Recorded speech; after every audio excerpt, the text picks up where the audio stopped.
philanthropy is a business of kindness and people doing their best. Welcome, everyone, to Crazy Good Turns. We recognize and celebrate people who do great things for others. I'm your host, Frank Blake. I'm now 5 years into doing this podcast, and by the way, thanks to all of you who've listened along the way. And in addition to the great stories and amazing people we've featured, this podcast has also been a great learning experience. Just thinking about what drives generosity, why are we generous, why are Americans typically more generous than folks in other countries? The list of questions goes on. And our guests today are two people who've spent a lot of time and most of their careers thinking about and working within that specific world of generosity that we call philanthropy. Ted Grossnickel recently stepped down as the chair of the Giving Institute. I have to say that before I started with this podcast, I never even would have known there was a Giving Institute. I love the mission statement of it. The Giving Institute's mission statement is shared intelligence for the greater good. That's a great expression. And Ted is someone who has spent most of his life working for the greater good, and it's a pleasure to have him on the show. It's also a great honor to have Laura McDonald on the show. Laura is the chair of the Giving USA Foundation. And again, who knew there was such a thing? The foundation's charter is also fantastic, advancing research, education, and public understanding of philanthropy. No small undertaking. They are both active thought leaders in the world of generosity, and I am really looking forward to our conversation with them. So Ted and Laura, welcome to the show. Laura, let me start with you because I know that as the chair of Giving USA Foundation, you're responsible for publishing an annual report called Giving USA. Would you give some background to the report and maybe some of the interesting findings from this year's version? Sure. And I'll try not to take up the remainder of the podcast doing that because it's a topic near and dear to my heart. So Giving USA is the annual report on the sources and uses of philanthropy in America. It's been published for now 66 years. So it's this amazing longitudinal data source that really helps us see how philanthropy reacts and responds in different social or economic conditions over time. And I think that's probably the greatest value, is this longitudinal data source. It's published by Giving USA, which is the public service initiative of the Giving Institute. And for decades, we have retained the Lilly Family School of Philanthropy at Indiana University to do the research and writing. And so it's a very strong partnership between Giving USA and the good people at the Lilly Family School of Philanthropy. And each year the report, which is, by the way, a 400-page book, and I know, Frank, you're going to take that to the beach for your next beach read. Basically, it looks at the four sources of giving. So we talk about giving by individuals, foundations, corporations, and via bequest, which after all is individuals making decisions about what will happen to their resources after their lifetime. And it looks at 9 recipient sectors: religion, education, human services, foundation, something nobody understands called public society benefit. We can unpack that if you want. Health, international affairs, arts and culture, and giving to the environment and animals. So it really takes a look at who's giving, making charitable gifts, and who's receiving those charitable gifts. This year, we looked at giving in 2020, so we always look at the previous year's giving, and found that Americans contributed $471 billion to nonprofit organizations. So that makes it a significant portion of our economy. It's about 2% of GDP, so it's a big part of our economy. It alone is larger than the economy of some Scandinavian countries. Our team had a little fun with this one year. It's greater than the number of trees in the Amazon, for example, just to give it some context. Just about equal to the amount of beer, pints of beer consumed in America. So, we did all sorts of fun. Yeah, lots of different perspectives. Correlations. The other thing we found is that despite all of the disruptions, including a couple of quarters in which we experienced recessionary conditions, Clearly, the inability of nonprofit organizations to hold galas or runs or walks or rides, that charitable giving increased 5% from 2019 to 2020. And that, we were pleased with that. That's right close to what the average growth is on a year-to-year basis in current dollar terms. And there were some real strengths, some of it having to do with the way the market rebounded at the end of the year, and that really influences giving by individuals and giving from foundations. But there were some weaknesses as well. Corporate giving actually declined, despite all of the pronouncements from corporations about their response to the pandemic. Corporate pre-tax profits declined. Corporate giving declined even more. Corporate giving remains less than 1% of corporate pre-tax profits. There was a day when a gentleman named Ken Dayton, the Dayton family founded what later became Target Stores. He used to advocate that corporations should give 5% of corporate pre-tax profits, that it was both good for the community, but that it was good business as well, and we're far from that today. There's some other idiosyncrasies in the data that maybe we'll unpack as we have our conversation today. So, Laura, did you see anything? Were there changes in terms of more individuals giving, smaller amounts, more involvement? Because I would have thought that COVID would sort of galvanize folks more. That's a really interesting question. And Giving USA is something of an almanac as well. So we pull in lots of other research that's done around the country by credible sources. One is called the Fundraising Effectiveness Project. And they actually come out with a quarterly report on what they believe is happening in charitable giving. And they came out and said that, yes, there was an increase in the number of households that participated in charitable giving in 2020. In some years, it's declined that it's as few as 56% of American households that give in any given year.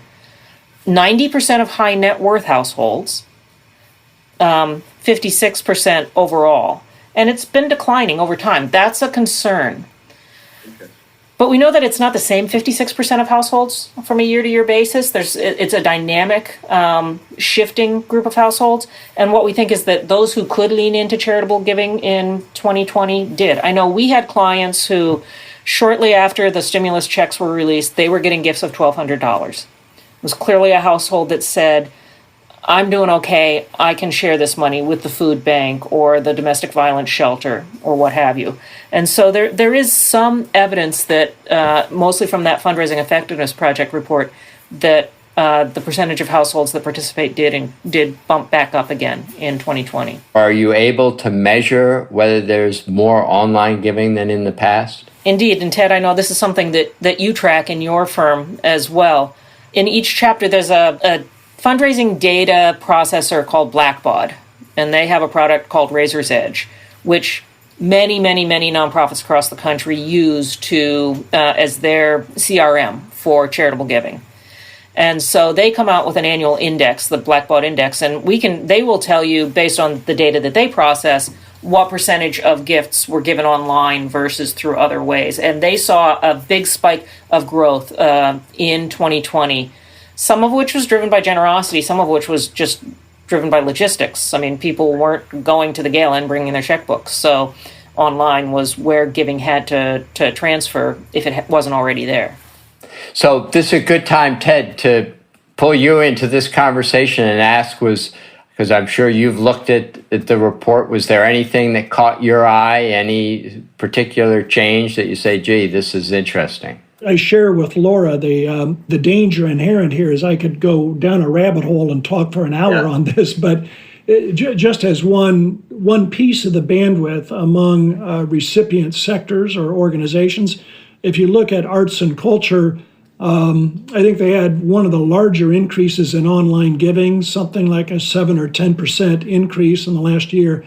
The trend line, I think Laura would agree with this, is that over the last 10 to 20 years, you've seen a reasonably steady march forward and an increase in the amount of online activity, online giving that's underway. It's clearly a big part of what people find as an easier way to give. I guess the last thing I'd say is if you think about Giving Tuesday or about all the giving days that various colleges and universities and other nonprofits have, many people are finding that even if they still write a traditional check or do some other form of giving, that online giving hasn't replaced what they're doing. It's more of an add-on. I don't know. Yeah. Laura, would you agree with that? I do think that it's a point of entry for many new and younger donors, so it's very valuable in that regard. And I do think that donors of every generation do use it for convenience for some of their transactions while maintaining traditional ways of giving, whether it was writing a check. I mean, imagine somebody from Gen X or Gen Z having a checkbook, finding their checkbook, knowing what a stamp is. So it's particularly, I think, an essential opportunity for the younger generations of donors in particular.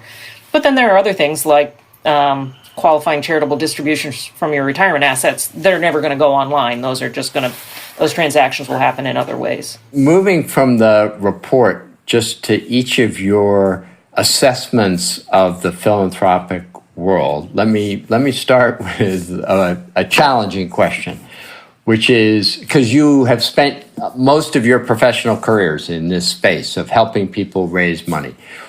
What do we get wrong, or what do nonprofits typically get wrong about fundraising? Or what do donors who get these requests, what do we get wrong about this space?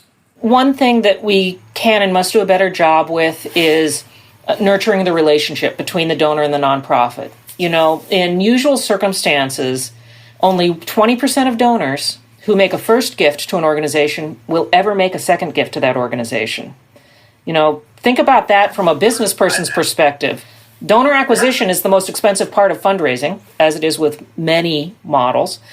And so if you're only retaining 20% of those first-time donors, it's adding expense and inefficiencies.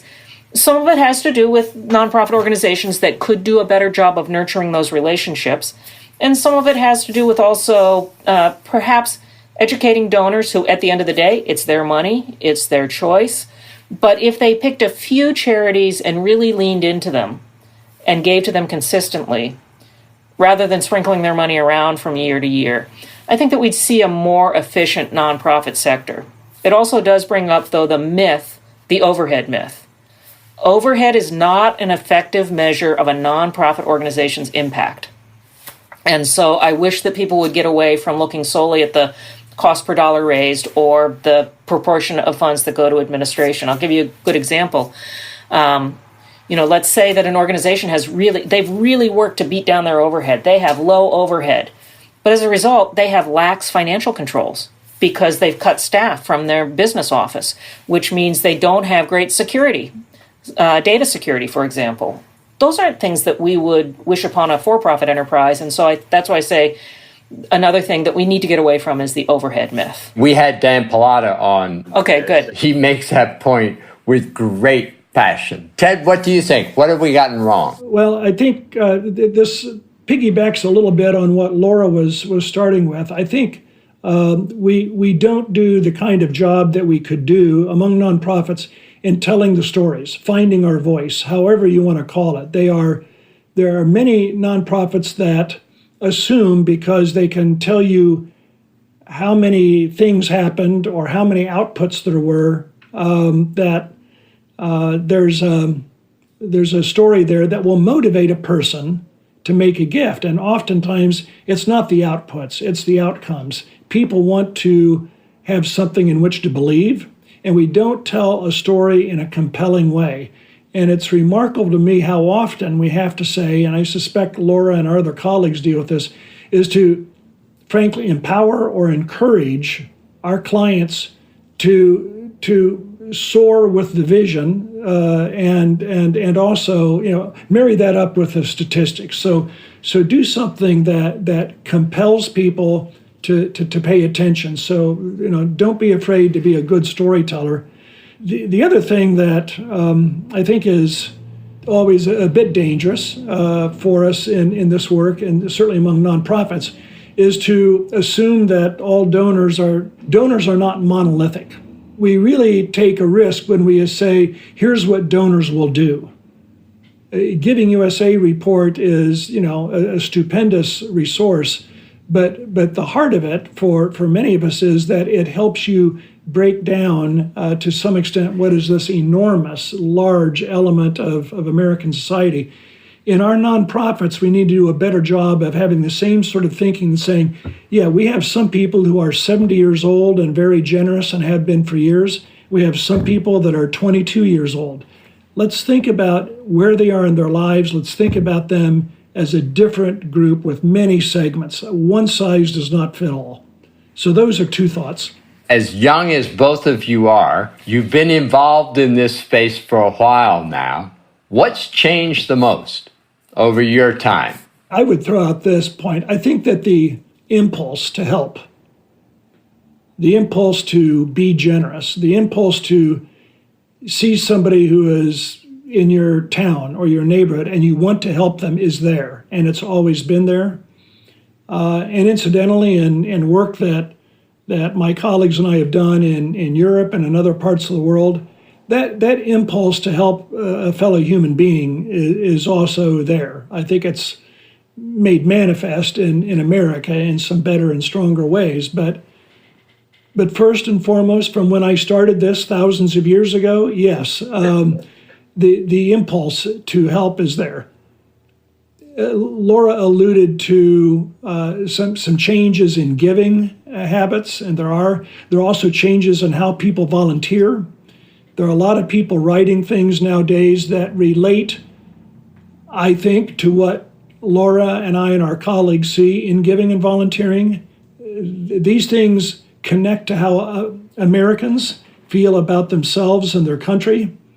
I don't think it's a coincidence, for example, that among the changes in giving and volunteering, you've seen significant changes sociologically in how people classify themselves in terms of religion. The rise of what they call the nons, the non-designation. So I think religion has an impact on it. So there are a lot of things to unpack in this, but generally speaking, I think people want to help and they want to volunteer.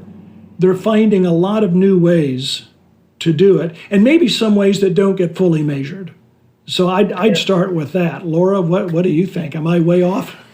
No, I'd pick up on several threads there, Ted. Yes, when I started my career, giving to religion represented more than half of all charitable giving. Religion received more than half, about 55% of all charitable gifts. And this is giving to almost exclusively houses of worship of any faith. And we've known that there's a strong correlation between active participation in worship, somebody who attends worship 3 out of 4 weeks a month. There's a strong correlation between that active participation in worship and charitable giving. And so with what we call the rise of the nones, N-O-N-E-S, today if you do a survey and you ask Americans what their religious affiliation is, the highest response will be none. And so we've really seen the rise of the nones. There's one study that suggests that since the turn of this century, about 20 million households have stopped actively participating in religion. About 20 million households have stopped actively participating in charitable giving. It's not the same 20 million households, we don't believe, and we can't say cause and effect, but certainly there's a troublesome correlation there. And if the next generation is not going to learn their charitable giving habits in the pew, then how will we tap into that generosity? Ted used the word, and I think, Frank, at the very top, you talked about generosity. Giving USA measures formal charitable giving to 501c3 organizations.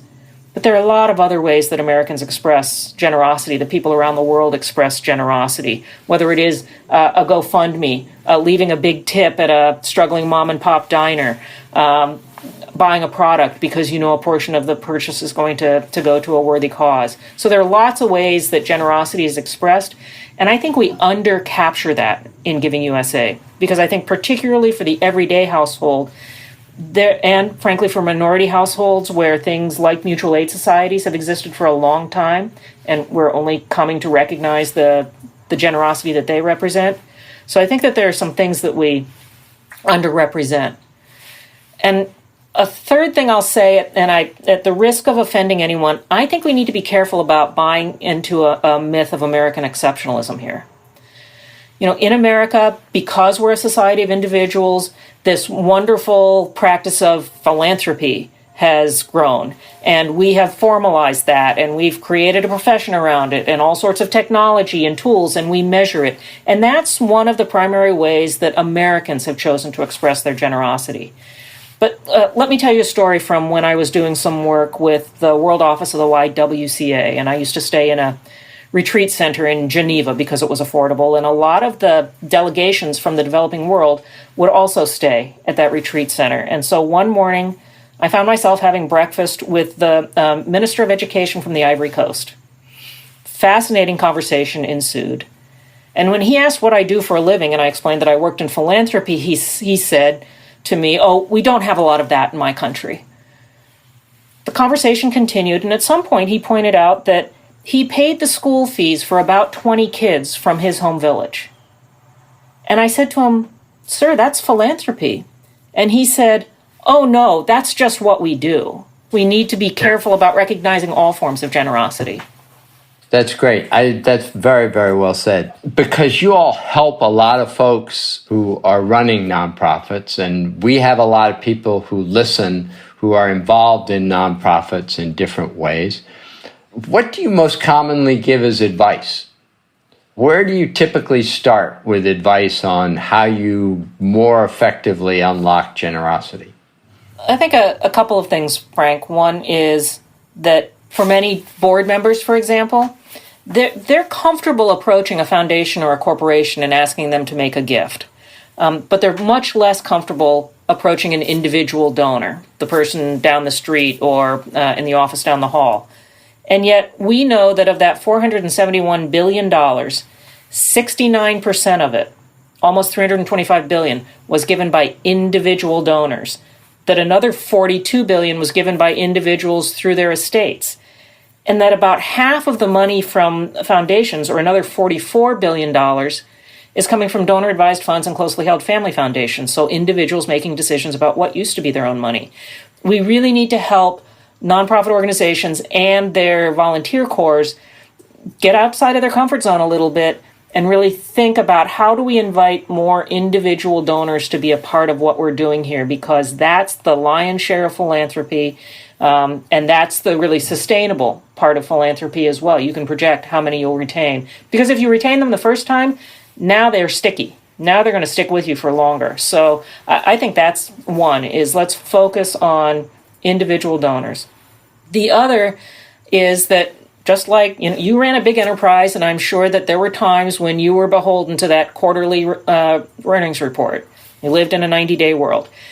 Nonprofits can have the same concern. So, we know that high net worth households tend to be the largest donor. Philanthropy has become top heavy. That 3% of American households represent something like 65% of all of the dollars. And there's both cause and effect there.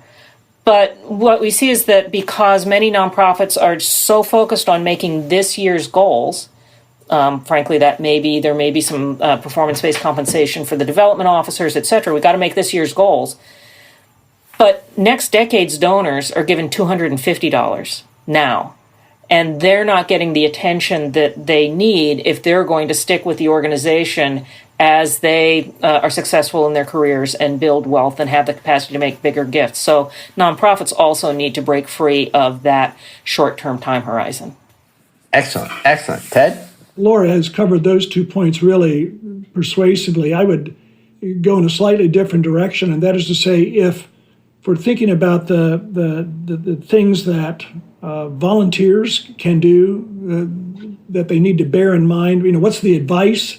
Many times we're telling them what is the equivalent of an old expression from tailoring, which is measure twice and cut once. Think about this, prepare for it, and you're likely to do a better job. There's often a natural enthusiasm. Let's go off and do this immediately. What can we do to really make sure we're going to get the best result? Think about it for a moment. And then from a strictly personal basis, if you're a volunteer with a nonprofit, be prepared to lead. And that usually means being prepared to make an investment first. Many of the times, the advice that we might give in this regard is already understood by the nonprofit, but other times it's not. The volunteers, especially board members, need to understand that many prospective donors are going to look at that cause and take the measure of it by the degree of passion and investment that board member has made. So if you're a volunteer, be prepared to lead and be prepared to be in the vanguard of supporting whatever effort that is, whether it's a campaign or the annual fund. From your experience, are there things that you see that are barriers to generosity and people giving that we don't pay enough attention to? Or that you say, gee, we can help people get over these barriers? One is something we talked about a few minutes ago. I think for many people, a route of first access is online giving. It's easier. It's certainly less than a barrier than asking a 20-year-old to find a stamp. A larger barrier, and to some extent it's one that nonprofits really have recognized and know they need to work on, is when one of the nonprofits falls down. When there's a trust issue, when there's something that occurs with a leader in some organization, there are many people who, perhaps less practiced in giving, see that as a reason to not give to a cause that is perfectly fine, is entirely run on a best practice measure, and could do a heck of a lot of good in their hometown. They sort of draw the wrong lesson. So I guess at a micro level, yes, there are probably a lot of ways that we can make it easier for people to give. 30 years ago, the radical idea was to include a business reply paid envelope with direct mail. So there are those mechanical things, but I think sociologically or from a leadership standpoint, I would like to see more people in the nonprofit sector giving their voices to what it means about having integrity in nonprofit leadership and in having a stronger voice for how so many of them really do a stunningly good job, but they hide their light under a bushel. So those are the first thoughts that would come to mind for me. The few bad apples do tend to grab the headlines rather than the 99.5% of organizations that are well run and doing great work. The other thing is that the mega gifts get the headlines. So Mackenzie Scott gave something like $5.6 billion at the end of 2020. By the way, giving by individuals grew by $7.1 billion in 2020. So you can do the math there and see the influence of those outsized gifts on the top line count of philanthropy.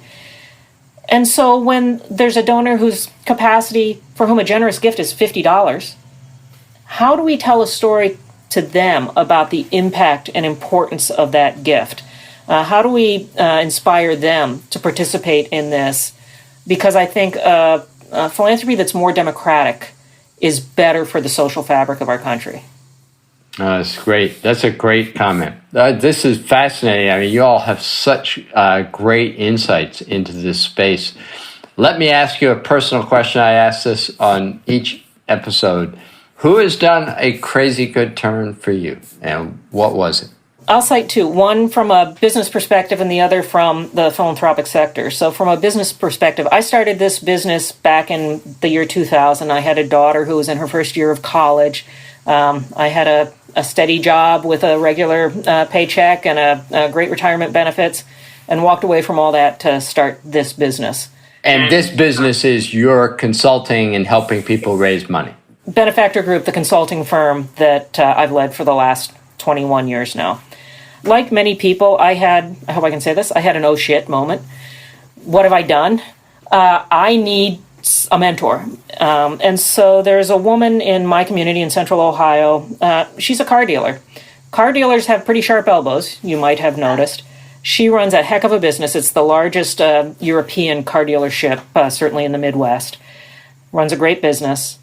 I wrote a note to her. I've been having breakfast with her about every 6 weeks for the last 20 years, including earlier this week. And she just has been enormously generous to me with her guidance and advice. Philanthropy is a business of kindness and people doing their best. And sometimes, she gives me a little bit more spine when I need it. Making payroll every month is what my team expects. So Barbara Fergus. And the other is Dr. Musimbi Kanyoro. So Musimbi was the general secretary of the World Office of the YWCA. And I got a call from her 6 weeks after I'd started the business. And had an opportunity to serve as counsel to the YWCA for about 7 years, traveling to Geneva regularly and other corners of the globe, talking about how they would support an endowment to empower the lives of women and girls around the world.